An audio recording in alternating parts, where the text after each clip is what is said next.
એ ભણી ગયા હતા આર ચાલે છે L/A। તો એને લગતા MCQ કઈ રીતે પૂછાય, કઈ રીતે સોલ્વ કરવાના એની શોર્ટકટ આપણે લખાવીએ। તો લખો ટાઇટલની અંદર L લંબાઈ અને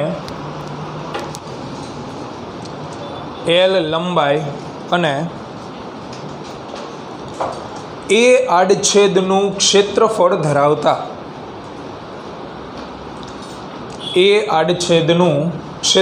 ધરાવતા અવરોધ માટે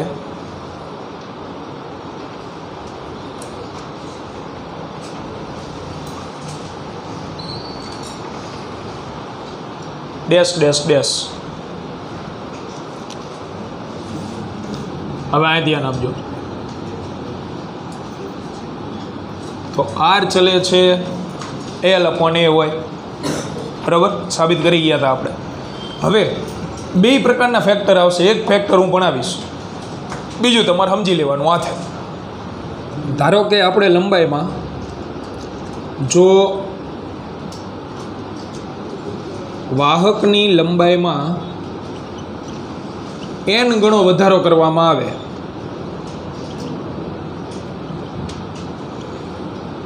અથવા તો વાહકની લંબાઈ n ગણી કરવામાં આવે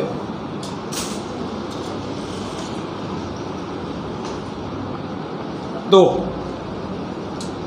નવો અવરોધ મેળવવા માટે લંબાઈ તમે n ગણી વધારો, એ n ગણી n માં ભાગની બધું આવી ગયું, એમાં બમણી કરવામાં આવે, અમુક વાર અડધી કરશે, અમુક વાર ચોથા ભાગની કરશે, ટૂંકમાં લંબાઈમાં હળી કરેલી હોય સાદી ભાષામાં। તો નવો અવરોધ કઈ રીતે ગોતવાનો? તો તમારે શું કરવું પડે કે અવરોધ અને લંબાઈ વચ્ચેનો સંબંધ જ લખવો પડે। તો પછી ક્ષેત્રફળને થોડું નાખી દેવાય કે હોય તો ખરા જ। તો એક કામ કરવું પડશે, મારે છેદરીઓની અચળ કરવો પડશે, બરાબર। છેદ તમે અચળ કરી નાખો એટલે એક ચલ સાથેનું સમીકરણ બને। જો આર ચલે છે L/A છે તો હું L વડે ગુણું, સાદી ભાષામાં જેમાં ફેરફાર હોય ને જે પરિમાણમાં એના વડે ગુણવાના ને એના વડે ભાગી નાખવાના એટલે નવું મળશે। જો કંઈક L વડે ગુણો, L વડે ભાગી નાખો એટલે સમીકરણ અહીંયા નવો અવરોધ R ડેશ ચલે છે શું થઈ જાય L² V। V થાય ને આવડું આ કદ, ક્ષેત્રફળ ગુણ્યા લંબાઈ। કોઈ પણ પદાર્થમાં પરિમાણમાં તમે ફેરફાર કરો તો એનું કદ કેવું રહે? કદ તો અચળ જ રહે, કારણ કે કદ એટલે ક્ષેત્રફળ ગુણ્યા લંબાઈ। હવે ધારો કે લંબાઈ હું બમણી કરું, બરાબર, લંબાઈ 2 ગણી કરું એટલે આવી રીતે પદાર્થ છે, આની લંબાઈ હું 2 ગણી કરું એટલે આમ થઈ જાય। લંબાઈ 2 ગણી કરી, સામે આડછેદનું ક્ષેત્રફળ અડધું થઈ જાય કે ન થાય? લંબાઈ 2 ગણી કરી તમે તો સામે ઓટોમેટિક આડછેદનું ક્ષેત્રફળ શું થઈ જવાનું? અડધું। હવે આનું કદ કહો મને શું આવે? તો કે A/2 ગુણ્યા 2L, બગડો ઉડી જાય। આનું કદ શું આવે? L ગુણ્યા A। એટલે કોઈ પણ પરિમાણમાં તમે હળી કરો, ક્ષેત્રફળ હોય કે લંબાઈ હોય, કદ તો હંમેશા એનું અચળ જ રહે। એટલે કદ હંમેશા અચળ રહે, અને કદ અચળ રહેતું હોય તો આપણે લખી શકીએ R ડેશ ચલે છે L²। આવું થાય। અહીંયા L² ની જગ્યાએ આપણે L ડેશ લઈ લઈએ, L નથી લેવું કારણ કે નવી લંબાઈ n ગણી કરીને એટલે L ડેશનો વર્ગ। તો અહીંયા નવી લંબાઈ જોડે નવા અવરોધનું રિલેશન આવી ગયું। હવે લંબાઈ જેટલા ગણી કરેલી હોય એ પ્રમાણે લખવાનું। નવી લંબાઈ L ડેશ બરાબર NL લખાય। નવી લંબાઈ શું લખો તમે? જૂની કરતાં કેટલા ગણી કરી? n ગણી। જૂની લંબાઈ L હતી, બરાબર, એમાં n ગણી કરી એટલે ગુણ્યા n મૂકી દો ઉપરના સૂત્રમાં। તો ઉપરના સૂત્રમાં મૂકો એટલે શું આવશે?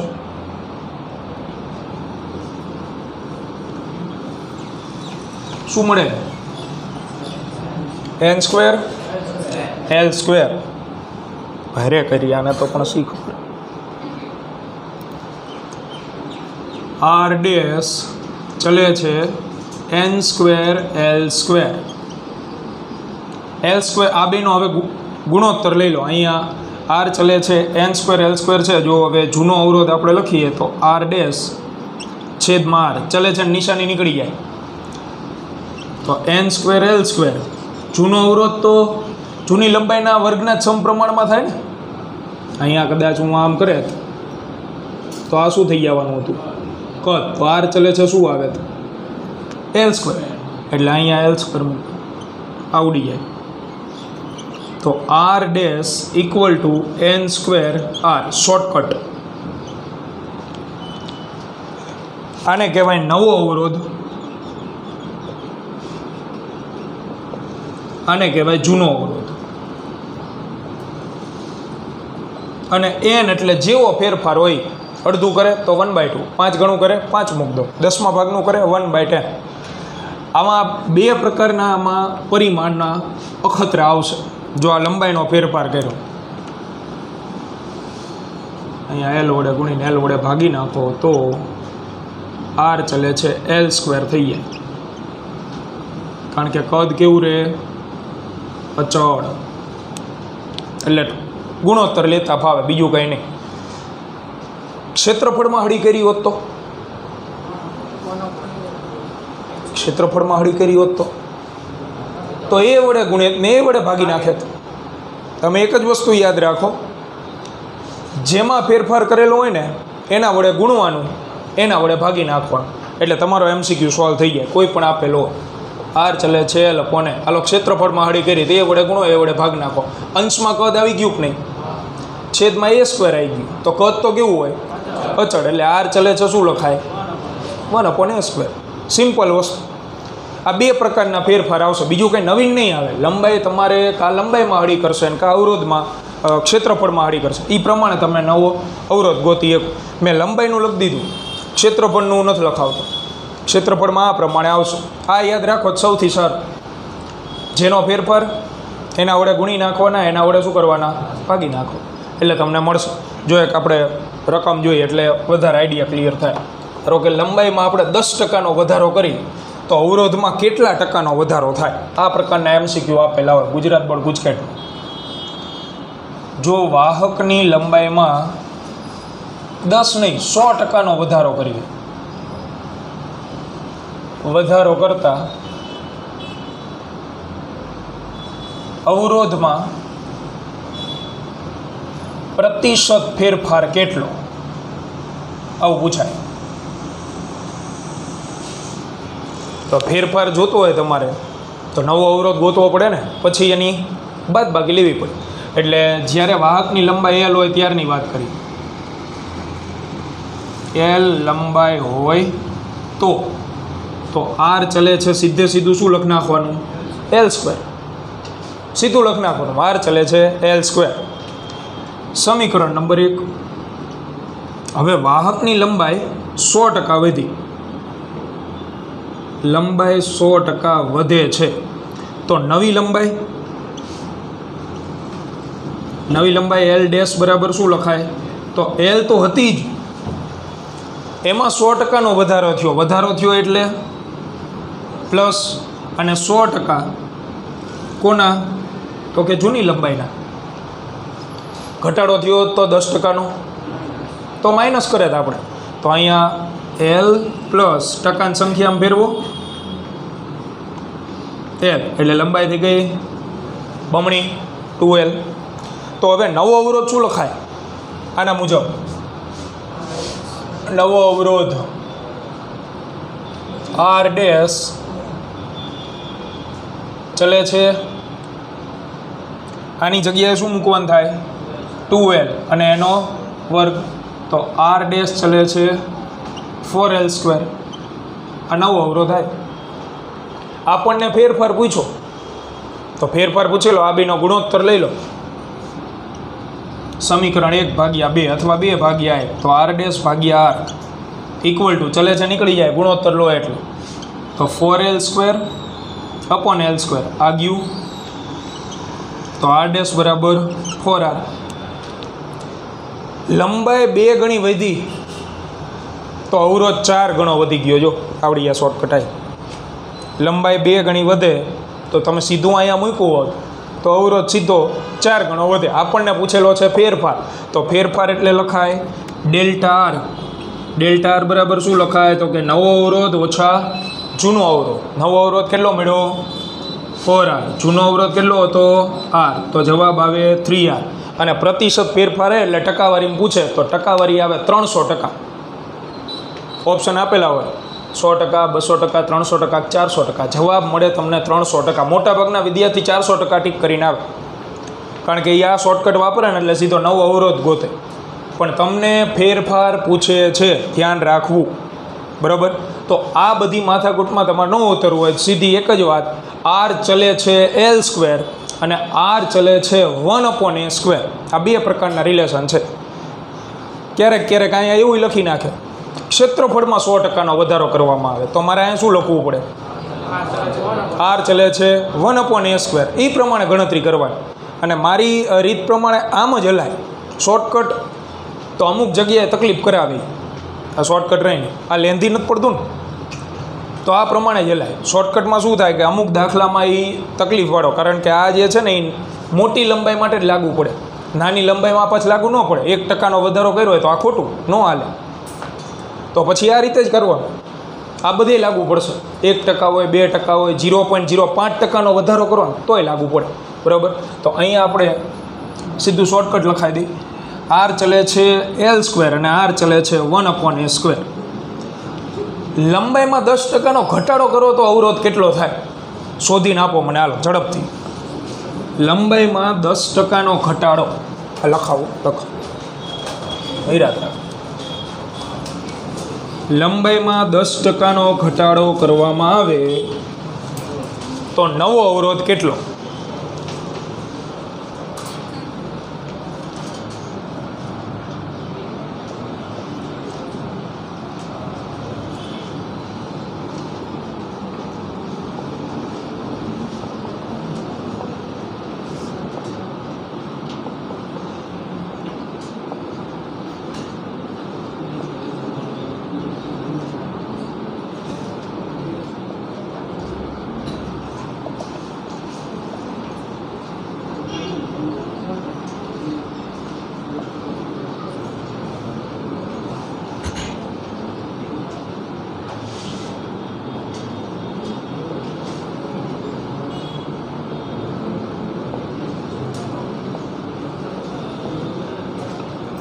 કેટલું આવે?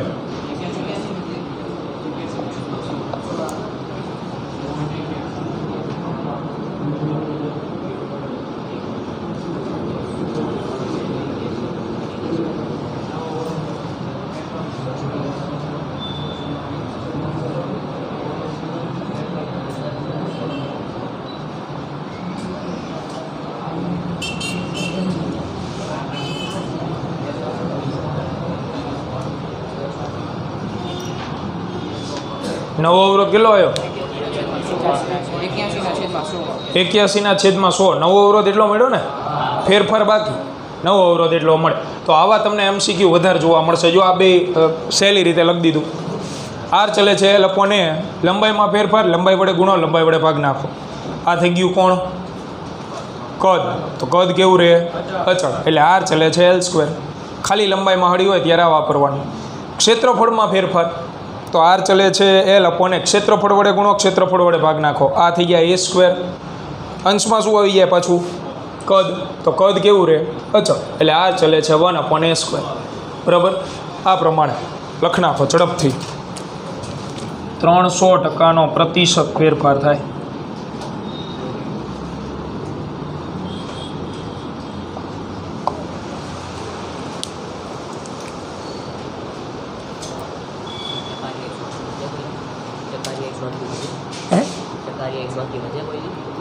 વધે જ ને, શું કામ ન વધે? એ તો રિઝલ્ટમાં ન વધે, બાકી તો જીવનમાં બધે વધે. રિઝલ્ટમાં જ 100 થી 9% વધે. લંબાઈ તમે 2 ગણી કરો એટલે 400% અવરોધ થઈ જાય, સીધો 4 ગણો.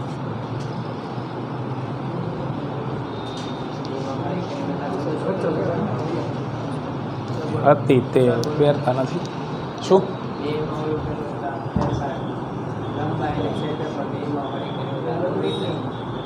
તો એવું બનશે જ નહીં ક્યારે, કારણ કે બેમાં હળી કરે ને બરાબર, દાખલા તરીકે લંબાઈ 2 ગણી વધારે ને ક્ષેત્રફળ 2 ગણું ઘટાડે તો કદ પાછું અચળ થઈ જાય, એટલે એ કાંઈ ફેર ન પડે, એક જ પરિમાણમાં હળી આપે.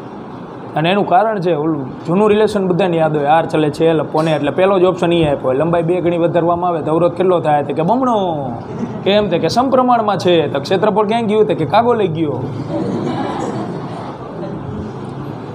અહીંયા ઓલું આર ચલે છે એલ અપોને એમને યાદ હોય, એટલે એને જે દેખાય એટલું જ જોવે. આર ચલે છે એલ દેખાય કે મને લંબાઈ 2 ગણી વધે તો અવરોધ 2 ગણો વધે.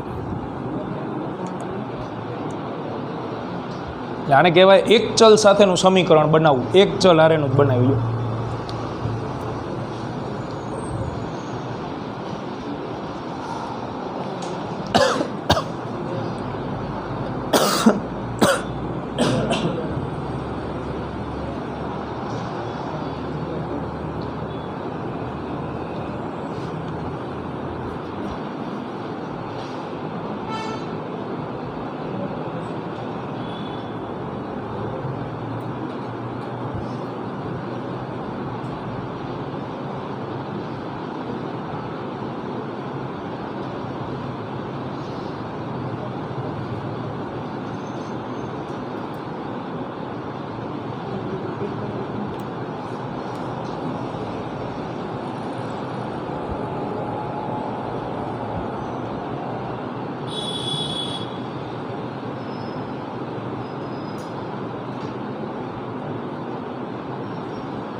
તો જૂની ટેક્સ્ટ બુકમાં નવનીતમાં આવા અઢળક આપેલા છે, ગુજકેટમાં ભૂતકાળમાં પૂછાઈ ગયા છે, સોલ્વ કરી નાખવાનું, જરૂર નહીં ને વધારે લખાવાની. બીજા કે ક્ષેત્રફળમાં 2 ગણો વધારો કરી દો, અવરોધ ચોથા ભાગનો થાય. ક્ષેત્રફળમાં 2 ગણો વધારો કરો એટલે છેદમાં 2a લખવું પડે ને, અવરોધ થઈ જાય સીધો ચોથા ભાગનો. એટલે 100 ઓહમ આપ્યો હોય 25 ઓહમ થઈ ગયા.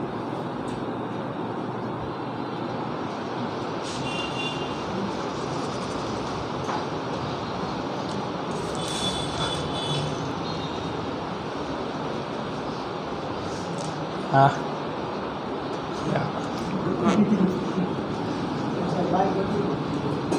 શું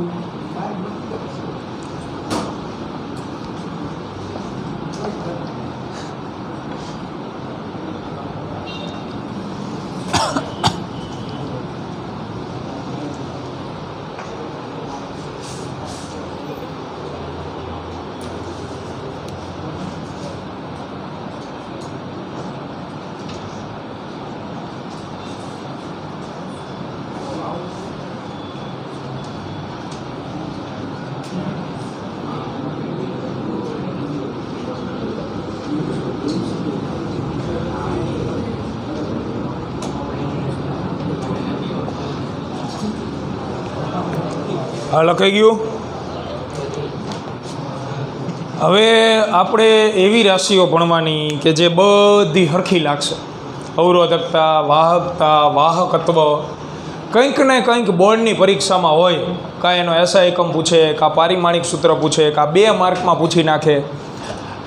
આ અત્યારે જે હું તમને લખાવીશ એમાંથી 100% એક MCQ હોય ફરજિયાત, કાં 2 માર્કનો પ્રશ્ન હોય. કારણ કે એક સરખા જેવી લાગતી રાશિ ભૂલ થઈ જ જાય બધાથી, બરાબર. એના માટે તો અવરોધકતા વિશે પહેલાં ભણીએ આપણે. અવરોધકતા એટલે શું?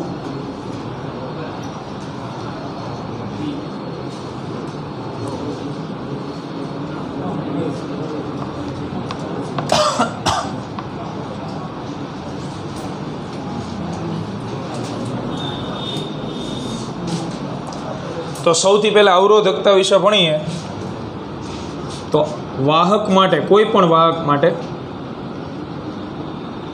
પ્રાયોગિક રીતે આપણને ખબર છે આર ચલે છે એલ અપોન એ. ચલે છે ની નિશાની કાઢો એટલે અચળાંક આવે. આર બરાબર રો એલ અપોન એ. આ રોને કહેવાય અવરોધકતા, જ્યાં રો એટલે વાહકની અવરોધકતા થાય. અવરોધકતાને કરતા બનાવો એટલે આર એ અપોન એલ. તો આની પ્રોપર કોઈ વ્યાખ્યા નથી, કારણ કે અચળાંક છે ને, એટલે ચલે છે કાઢ્યું એટલે આવ્યું, તો અચળાંક છે. અચળાંકની કંઈ વ્યાખ્યા ન હોય, પણ એસઆઈ એકમ પારિમાણિક સૂત્ર બને તો એસઆઈ એકમ બનાવીએ.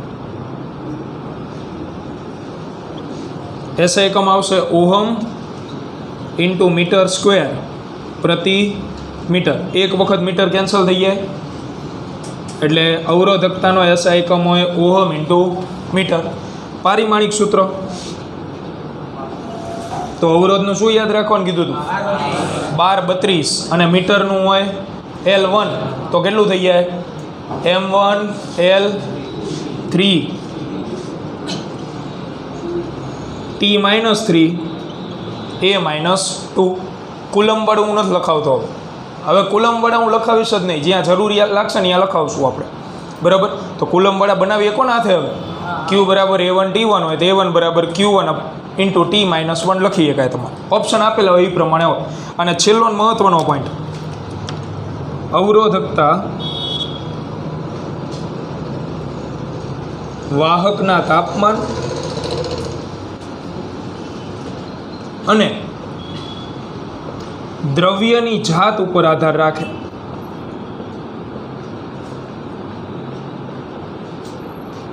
આ બે ફેક્ટર ઉપર જ અવરોધકતા આધાર રાખે. તાપમાન વધારે તો અવરોધકતા બદલાય, દ્રવ્યની જાત એટલે મટીરિયલ એના ઉપર આધાર રાખે. અવરોધકતા વધારે હોય તો પ્રવાહ કેવો હોય? ઓછો. અવરોધકતા એટલે અવરોધને રિપ્રેઝન્ટ કરે છે, બરાબર? પણ એક પ્રકારની અચળાંક છે, એટલે અવરોધકતા વધારે હોય ને તો એ વાહકમાંથી વહેતો પ્રવાહ ઓટોમેટિક ઘટી જાય. બીજી રાશિ આના જેવી ને જેવી વાહકત્વ એટલે કે કંડક્ટન્સ, જેની સંજ્ઞા છે કેપિટલ G. તો એક જ સૂત્ર યાદ રાખવાનું, ઓટોમેટિક બાકીની માહિતી આવશે. તો કંડક્ટન્સનું સૂત્ર છે, વાહકત્વનું સૂત્ર છે 1/r. તો વ્યાખ્યા, વાહકના અવરોધના વ્યસ્તને કંડક્ટન્સ કહેવાય. કોઈ પણ વાહકના અવરોધના વ્યસ્તને જે તે વાહકનું કંડક્ટન્સ એટલે કે વાહકત્વ કહે છે. એસઆઈ એકમ, તો એસઆઈ એકમ બનાવીએ આપણે 1/ઓહમ અથવા ઓહમ ઇન્વર્સ, અથવા તો ઓહમ ઇન્વર્સને લખાય મોહ, ચામાચડી ઓહમ, ઊંધો ઓહમ લખાય આમ. ઓહમ ઇન્વર્સ હોય ને એટલે પાછળથી વાંચવાનું ચાલુ કરવાનું. MHO, આને વંચાય MHO, મોહ. આવી સંજ્ઞાઓ જોવા મળશે દાખલામાં તમને, બરાબર? આના સિવાય હજી એક એકમ સાયમન. સાયમન ગોબેક વાળો નહીં, એને શોધ કરેલી હતી. એટલે તો ઘણા વિદ્યાર્થીઓના મગજમાં એવું ખોટું છપાઈ જાય છે કે ઓહમ ને સાયમન બે એક છે. ના, મોહ અને સાયમન એક. જ્યાં તમને આવી સંજ્ઞા અથવા મોહ દેખાય ત્યાં તમે એસ મૂકી શકો, ઓહમની જગ્યાએ નહીં, ધ્યાન રાખજો, બરાબર? આટલા એના એસઆઈ એકમ છે, ગમે એ આવશે દાખલા. તો પારિમાણિક સૂત્ર શું હતું અવરોધનું? 1232, પણ છેલ્લી બે ઋણ હતી ને સંજ્ઞા, એની જગ્યાએ પહેલા બે ઋણ આવશે. તો પારિમાણિક સૂત્ર M1 L2 T3 A2 1232. ઓલામાં છેલ્લા બે ઋણ હતા, આમાં પહેલા બે ઋણ. છેલ્લું શેના ઉપર આધાર રાખે? તો અવરોધ ઉપર. અવરોધ છે ને ઉપર આધાર રાખતો તો ગઈકાલે તાપમાન, પરિમાણ અને દ્રવ્યની જાત. તો કંડક્ટન્સ એ 3 ઉપર જ આધાર રાખે. વાહકત્વ એ વાહકનું તાપમાન, પરિમાણ અને દ્રવ્યની જાત ઉપર આધારિત હોય.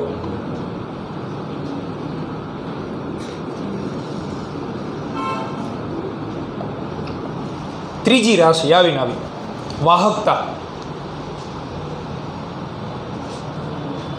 જેની સંજ્ઞા છે સિગ્મા. અને આ બધાને બહુ ભેગું થઈ જાય. વાહકત્વ પૂછે ને તો આ છાપીને આવે, બરાબર. અને આવડું પૂછેલું હોય તો આ લખીને આવે. બે હરખા જેવું છે ને એટલે તો બે નામ યાદ રાખવાના. અમુક વાર વાહકત્વ પૂછે જ પરીક્ષામાં. તો વાહકતામાં એવું એક જ સૂત્ર યાદ રાખવાનું આપણે, સિગ્મા બરાબર 1/ρ. તો વાહકની અવરોધકતાના વ્યસ્તને, અવરોધના વ્યસ્તને કંડક્ટન્સ કહેવાય, વાહકત્વ કહેવાય. અવરોધકતાના વ્યસ્તને વાહકતા કહેવાય. જે તે વાહકની અવરોધકતાના વ્યસ્તને તે વાહકનું વાહકતા કહેવામાં આવે છે. એસા એકમ. બોલો શું બને એસા એકમ? તો ઓહમ. અલ ભાઈ અવરોધકતાનો એટલે યાદ હોવો જોઈએ. ઓહમ ઇન્ટુ મીટર હતો ને, અહીંયા લખશું આપણે 1/ઓહમ ઇન્ટુ મીટર. અથવા ઉપર લઈ જાઓ બેન, ઓહમ ઇન્ટુ મીટર એની -1. અથવા આ -1 હું અંદર આપી દઉં તો ઓહમ ઇન્વર્સને લખાય મો ઇન્ટુ મીટર ઇન્વર્સ.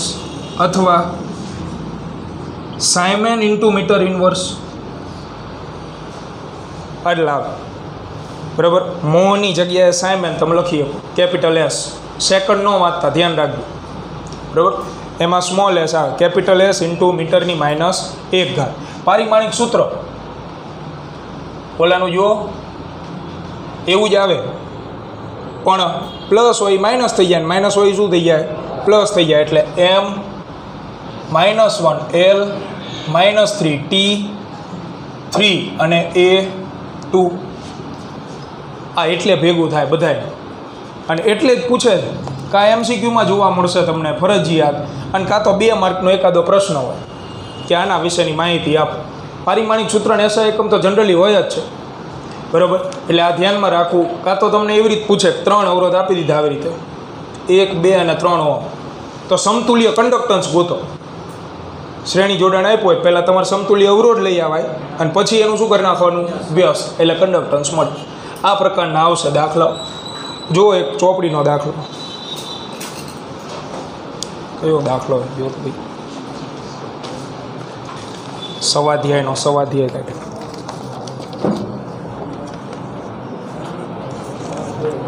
એરિયામાં ક્યાં છે?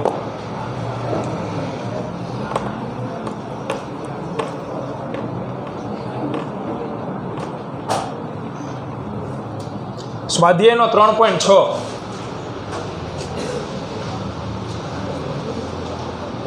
ડેટા કેવું કાંઈ લખવું નથી, સીધું R બરાબર ρL અપોન A.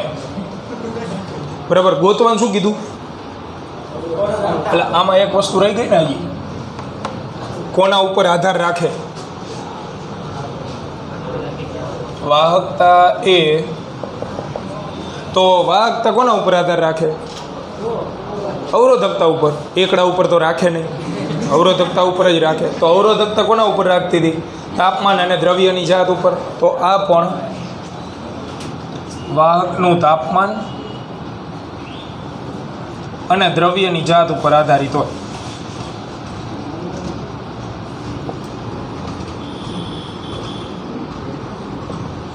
તો સ્વાધ્યાયનો 6થો દાખલો, R બરાબર ρL અપોન A. રો પૂછેલું ને, અવરોધકતા પૂછી, તો રો બરાબર RA અપોન L. બધી કિંમત આપી મૂકી દો એટલે જવાબ આવે. અવરોધ કેટલો આપ્યો? 5. લંબાઈ એટલે ક્ષેત્રફળ કેટલું? 6 ગુણ્યા 10 - 7 લંબાઈ 15 ગાડી આવી અંદર. રો તો 30 એટલે 2 ગુણ્યા 10 - 7 એકમ લખવાનો ઓહમ ઇન્ટુ મીટર. એટલે આ લલ્લુ જેવો એક દાખલો છે, લખ નાખવાનો ઝડપથી. આ પાકું કરી નાખજો અને ફરજિયાત એકવાર લખ નાખું, દરેક બાબત ફરજિયાત. ના એ તો એવું નહીં, સીધી રેડ પાડવામાં આવશે. જોવાનું કંઈ તો લખીને આવે મારા બેટા. હવે એવું નહીં કહેવાનું, હું કહેવાનું ફરજિયાત લખી નાખું, પછી બીજા દી જોવાનું, ન લખવું હોય 10 વાર. જોયો ને, જો લંબુ સમજી ગયું. હા લખાઈ ગયું, ઠીક તો ઠીક. ના હવે સારું હું લખી દઉં તો તું પછી બોર્ડમાં લખ મારા વતી. લાય હું ચોપડામાં લખું.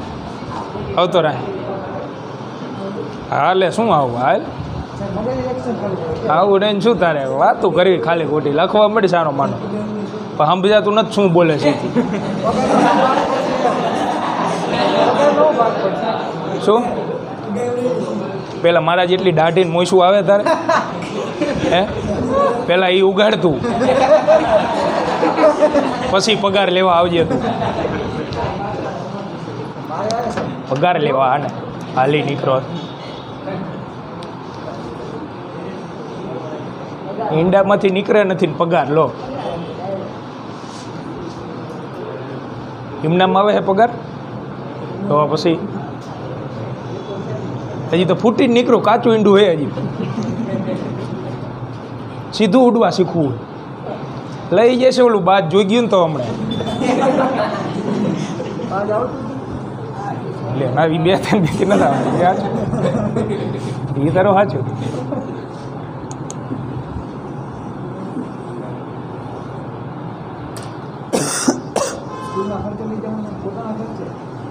એવું કંઈ નક્કી જ મળે, સમજી લેવાનું હોય બધું. હવે આમ પછી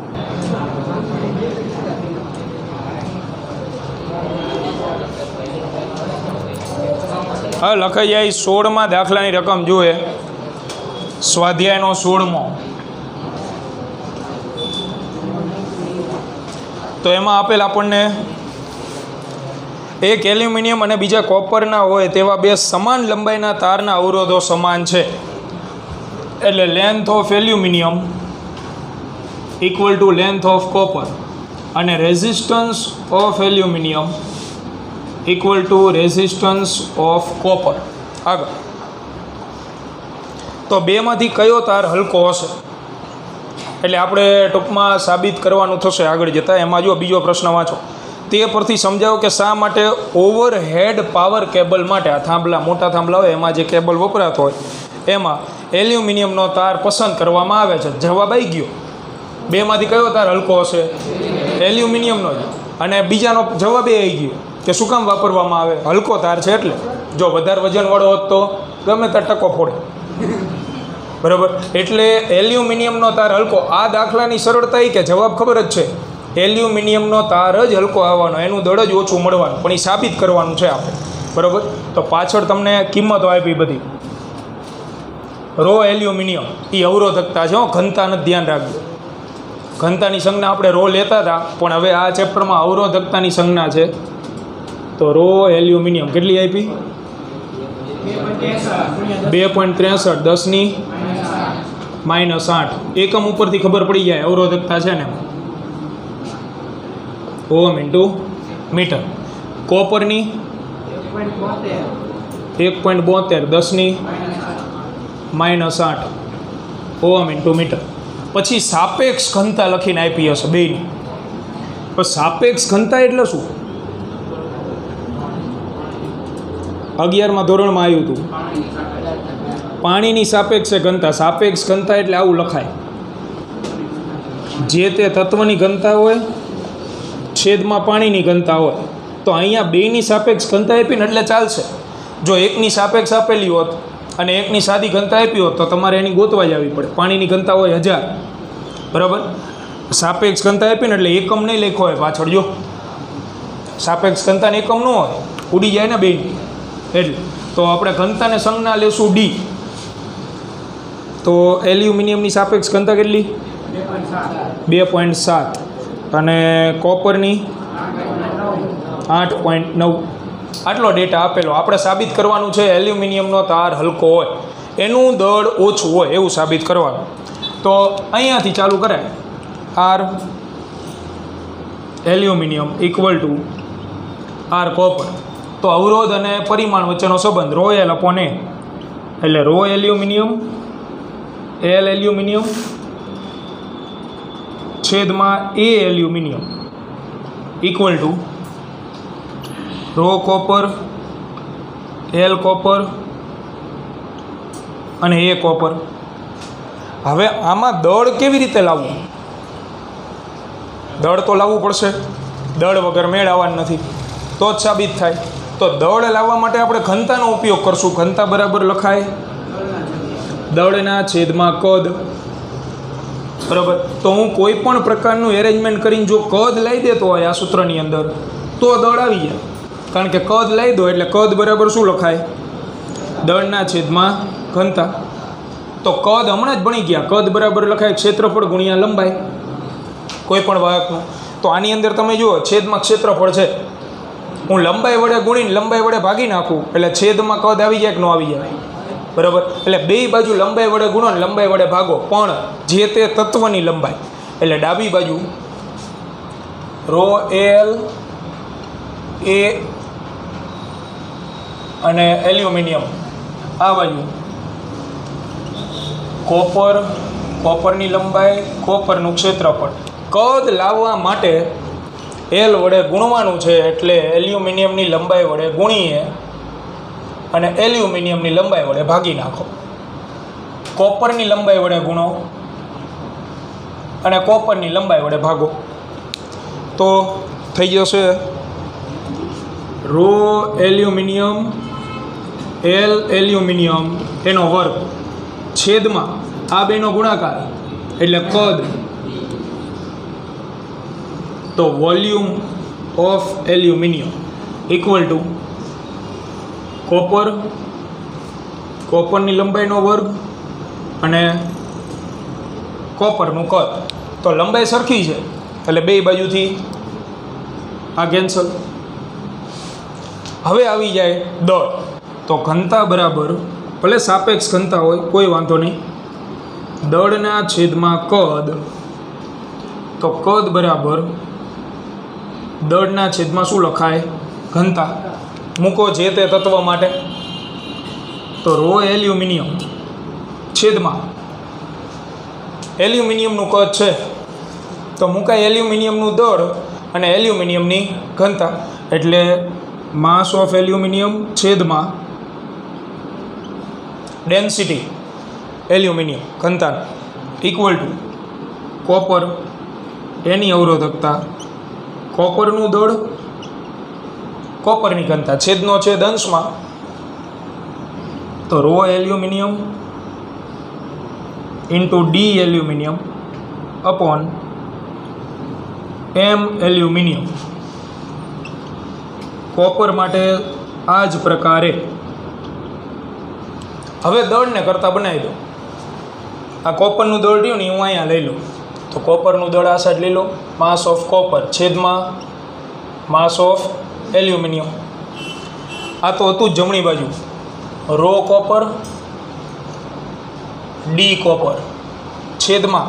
તો આ આખે આખું પદ રહ્યું એ આ બાજુ છેદમાં આવતું રહે, એટલે ρ એલ્યુમિનિયમ અને D એલ્યુમિનિયમ. જો ચારે ચારની કિંમત આપેલી. બરાબર. આ દાખલાની ખાસિયત જ એ છે, અહીંયાથી આઈડિયા આવવો જોઈએ મગજમાં કે તમારે સાબિત કરવાનું છે કયો તાર હલકો હોય. તો હલકો કે ભારે તાર સાબિત કરવા દળ લાવવું જરૂરી. દળ લાવવા માટે આપણે ઘનતાનો ઉપયોગ કર્યો. ઘનતા ઉપરથી એવું જોવા મળે છે કે કદ લાવી દો તો દળ આવી જાય. એટલે કદ લાવવા માટે આપણે લંબાઈ વડે ગુણીને લંબાઈ વડે શું કરી નાખ્યા? ભાગી નાખ્યા. છેદમાં કદ આવી ગયું, દળ આવી ગયું. હવે કિંમત મૂકો જમણી બાજુ. તો કોપરની અવરોધકતા 1.72